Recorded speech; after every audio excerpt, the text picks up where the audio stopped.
அடியார்களே, 18 புராணங்களை பற்றி அடியனுக்கு எதுவும் தெரியாது என்று ஆன்மீக மலரில் வந்த இந்த நல்ல கருத்தை அனைவரும் தெரிந்து கொள்ள வேண்டும் என்று பதிவு செய்கின்றேன்.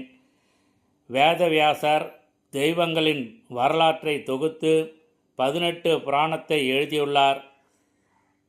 விஷ்ணு புராணம் திருமாலின் வரலாறு, பாகவதம் கண்ணனின் வரலாறு, நாரத புராணம் நாரதர் வரலாறு, கருட புராணம் இறப்புக்கு பின்னர் உயிர்களின் நிலை, பத்ம புராணம் காயத்ரி வரலாறு கற்பின் சிறப்பு, வராக புராணம் திருமாலின் மகிழ்மை அன்னதானத்தின் சிறப்பு, பிரம்ம புராணம் பிரம்மாவின் வரலாறு, பிரம்மாண்ட புராணம் பிரம்மாவால் படைக்கப்பட்ட அதிசயங்கள் பற்றிய தொகுப்பு, பிரம்ம வைவர்த்த புராணம் கிருஷ்ணரை படைப்பு கடவுளாக சொல்லும் நூல், பவிஷ்ய புராணம் கலியுகத்தில் நடக்கும் சம்பவங்கள் கல்கி அவதாரம் பற்றிய முன்னறிவிப்பு, வாமன புராணம் வாமன மூர்த்தியின் வரலாறு, சிவமகா புராணம் சிவபெருமானின் வரலாறு, லிங்க புராணம் லிங்க வழிபாட்டு முறை திருநீரின் மகிழ்மை, கந்த புராணம் முருகப்பெருமானின் வரலாறு, மார்கண்டேய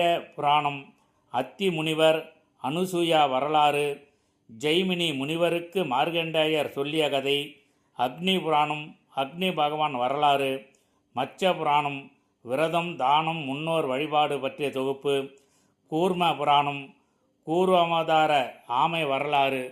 அடியார்களே, 18 புராணங்களின் சிறப்பை, அதை யார் இயற்றதை, அதனுடைய சிறப்பு என்பதை பற்றி நாம் அனைவரும் தெரிந்து கொள்வோம். இந்த நல்ல தகவலை அனைவருக்கும் பார்வையிட செய்யுங்கள். அனைவரும் 18 புராணங்களை பற்றி தெரிந்து கொண்டு வாய்ப்பு கிடைக்கும் பொழுது அதை படித்து பயன்பெறட்டும். திருச்சிற்றம்பலம் தில்லையம்பலம், திருச்சிற்றம்பலம் தில்லையம்பலம்.